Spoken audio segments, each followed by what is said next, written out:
Welcome to QK speed news. తెలంగాణలో BJP మొలకెత్తే అవకాశమే లేదని టీపీసీసీ చీఫ్ మహేష్ కుమార్ గౌడ్ అన్నారు. ప్రధాని మోదీ రాష్ట్ర పర్యటనపై స్పందించిన ఆయన, మోదీ దేశానికి ప్రధానిలా కాకుండా బీజేపీకి ప్రధానిగా వ్యవహరిస్తున్నారని విమర్శించారు. అన్ని రాష్ట్రాలకు సమాన నిధులు కేటాయించి ఆదుకోవాల్సిన బాధ్యత ప్రధానికి ఉందన్నారు.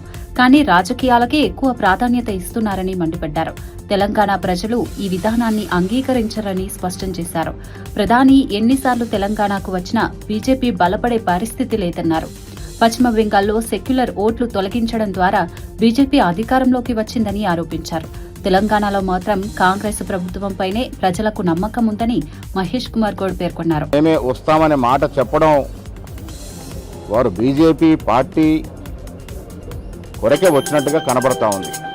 హైదరాబాద్ పర్యటనలో ప్రధాని మోదీ చేసిన వ్యాఖ్యలను ఎంపీ చామల కిరణ్ కుమార్ రెడ్డి తీవ్రంగా తప్పుపట్టారు. రాజకీయాలు మాట్లాడనని చెబుతూ మోదీ పూర్తిగా రాజకీయ వ్యాఖ్యలకే పరిమితమయ్యారని విమర్శించారు. మన్మోహన్ సింగ్ గుజరాత్కు చేసిన సహాయం కంటే ఎక్కువ తెలంగాణకు ఇస్తున్నామని చెప్పడం విడ్డూరమన్నారు.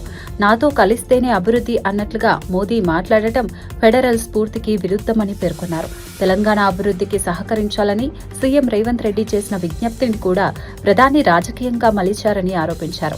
రాష్ట్ర ప్రయోజనాల కోసం కేంద్రం రాజకీయాలకు అతీతంగా వ్యవహరించాలని ఎంపీ చామల డిమాండ్ చేశారు. తీర్చిదిద్దిర్రు మీరు, అలాగే మీరు ఇప్పుడు ప్రధానమంత్రి గురు, కాంగ్రెస్ సీఎంగా నేనున్నా కాబట్టి నాకు సహకరించాలన్న దానికి స్పందిస్తూ నరేంద్ర మోడీ గారు రాజకీయం మాట్లాడను అని చెప్తూనే రాజకీయం మాట్లాడుతూ, నేను ఒకవేళ మన్మోహన్ సింగ్ గారు ఇచ్చినట్టు ఇస్తే ఇప్పుడు ఇచ్చిన దాంట్లో సగం కూడా రావని చెప్పడం విడ్డూరంగా ఉంది.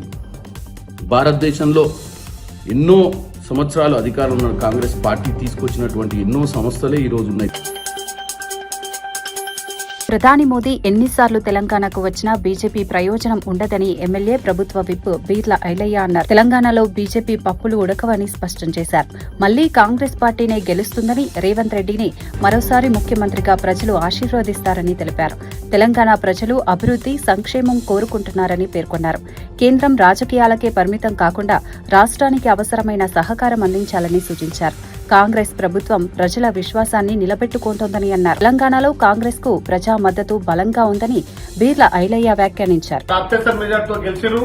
మరి ఇక జరిగేది తెలంగాణలో సమరం, తెలంగాణలో బీజేపీ బాగా వేస్తుందని చెప్పి మోడీ గారు చెప్పడం నిజంగా కూడా ఆశ్చర్యంగా ఉంది.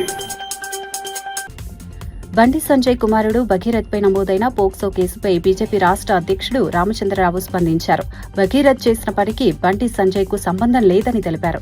బండి సంజయ్ పార్టీ ఎంపీ, కేంద్ర మంత్రి అయినప్పటికీ ఈ వ్యవహారానికి పార్టీకి ఎలాంటి సంబంధం లేదని స్పష్టం చేశారు.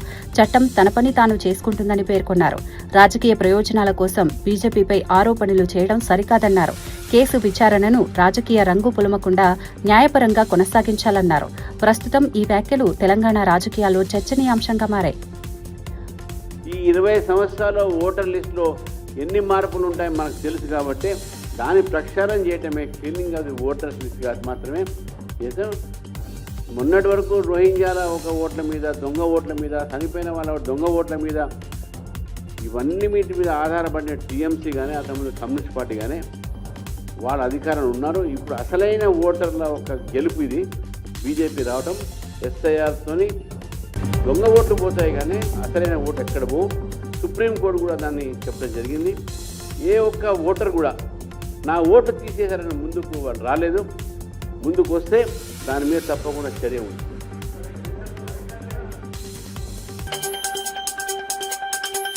బండి సంజయ్ కుమారుడు భగీరథ్ పై కేసు నమోదైనా ఇప్పటి వరకు అరెస్టు చేయకపోవడంపై ఎమ్మెల్యే కేపీ వివేకానంద ప్రశ్నించారు.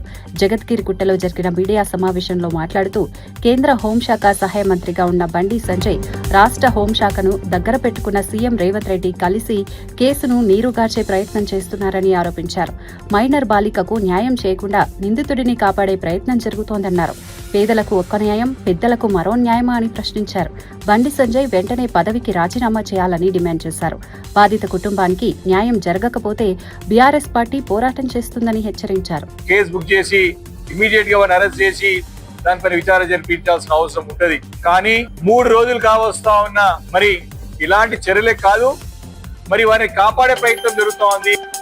లోని గిర్ సోమనాథ్ జిల్లాలో జరుగుతున్న సోమనాథ్ అమృత్ పర్వ్ 2026 వేడుకలు ఘనంగా కొనసాగుతున్నాయి. ప్రధాని నరేంద్ర మోదీ సోమనాథ్ ఆలయాన్ని సందర్శించి ప్రత్యేక మహాపూజ నిర్వహించారు. అనంతరం ఆలయ శిఖరంపై ప్రత్యేక కుంభాభిషేకం, ధ్వజారోహణ కార్యక్రమంలో పాల్గొన్నారు. దేశవ్యాప్తంగా వచ్చిన భక్తులు, సాధువులు, బీజేపీ నేతలు ఈ వేడుకలకు హాజరయ్యారు. ఆలయ అభివృద్ధి, ఆధ్యాత్మిక పర్యాటకానికి కేంద్ర ప్రభుత్వం ప్రాధాన్యత ఇస్తోందని ప్రధాని పేర్కొన్నారు. సోమనాథ్ ఆలయం భారత ఆధ్యాత్మిక వారసత్వానికి ప్రతీక అని మోదీ అన్నారు. భారీ భద్రతా ఏర్పాట్ల మధ్య ఈ కార్యక్రమం వైభవంగా జరిగింది. ప్రధాని నరేంద్ర మోదీపై కాంగ్రెస్ నేత వి హనుమంతరావు అంబర్పేట పోలీస్ స్టేషన్ పరిధిలో ఫిర్యాదు చేశారు.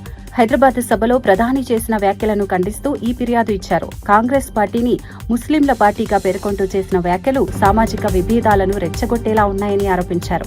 దేశ ఐక్యతకు భంగం కలిగేలా వ్యాఖ్యలు చేశారని పేర్కొన్నారు. ప్రధాని చేసిన వ్యాఖ్యలపై చట్టపరమైన చర్యలు తీసుకోవాలని పోలీసులను కోరారు. ప్రస్తుతం ఈ ఫిర్యాదు రాజకీయంగా చర్చనీయాంశమైంది. కాంగ్రెస్ నేతలు ప్రధాని వ్యాఖ్యలను తీవ్రంగా ఖండిస్తున్నారు. ఇందులో చేస్తే అప్పుడు ఆటోమేటిక్గా మా ప్రభుత్వంలో మాకు కూడా న్యాయం జరుగుతుంది. ఏది ఎడ్యుకేషన్లో కానీ, అదేవిధంగా ఉద్యోగాలలో కానీ, రాజకీయంగా కూడా ఈ